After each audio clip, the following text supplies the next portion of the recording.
So today I'm going to talk about how we winterize our coop so the chickens stay nice and warm for Wisconsin winter. So the first thing we're doing is making sure the chickens have a constant source of water. So we have a heated water bucket. We're doing one of the drip waters this year. Last year we did a heated dog bowl, which also works just fine.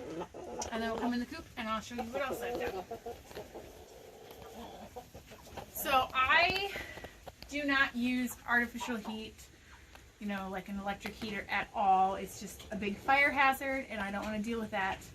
So the main thing is to keep it from being drafty. So you don't have the walls buttoned up for the most part. The way our coop is designed, it's A-frame, so in the summer they have access to that whole space for roosting, but it lets in a lot of draft, so you want to block that. So for the winter, I've put up wood and foam insulation panels. I do have to make sure the chickens can't peck at the insulation panels, so that's why the wood and the little sheet of metal roofing are over where their roosting bars are, because they will eat the insulation. They're not intelligent. And then the main last thing that I will say, you want to block drafts, but they still need ventilation. Chicken poop, the smell, all the grossness, we don't want them to be trapped smelling that. So the air needs to be able to ventilate out. You just don't want the draft coming in. And the last thing I do all winter, which I just started now and then it'll build up over winter, is I do a deep bedding method over winter. So I use hay scraps in my nesting boxes, and once a week or so I'll go through and dump out the old hay and refresh these. Now all summer long that goes into my compost pile, but in the winter it goes over where they poop, and I sprinkle barn lime on all of this to keep the grossness down. But then you put the hay and you're just adding hay, and this material will be composting over winter. I had these extra metal sheets laying around. You'll see people will put plastic around their entire runs all winter. I don't do that. I'm not interested in messing with plastic every year.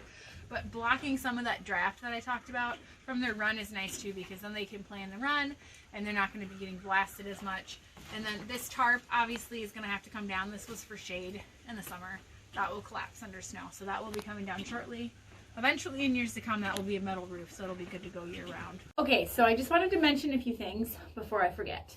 One, this coop is 8 by 8, and then obviously, as I said, because the roof is an A-frame, in the summer that adds on quite a bit more square footage.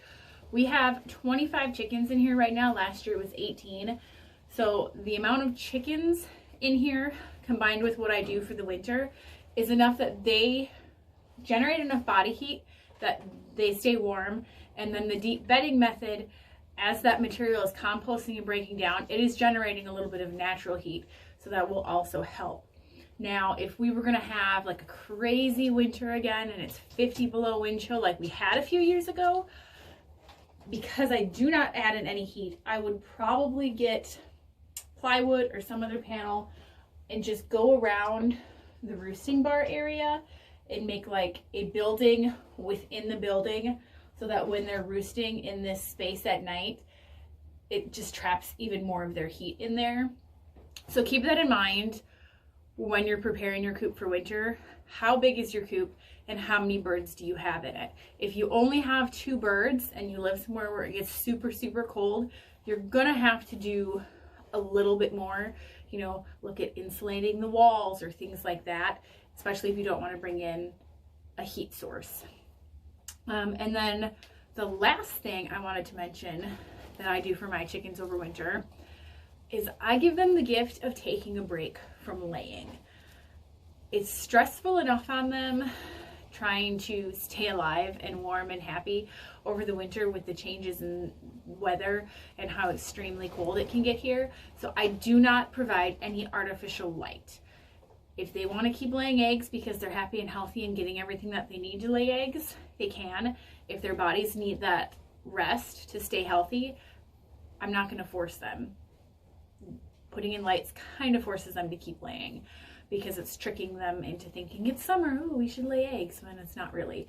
So I don't do that. And I do add in a little bit more corn into their diet as a snack over winter, because corn is really good for helping generate heat and just keeping them warm. But yeah, keeping them well fed, draft-free space, or as draft-free as you can make it, and then paying attention to how many birds you have and the individual needs that your coop will have to keep your chickens happy and healthy over winter.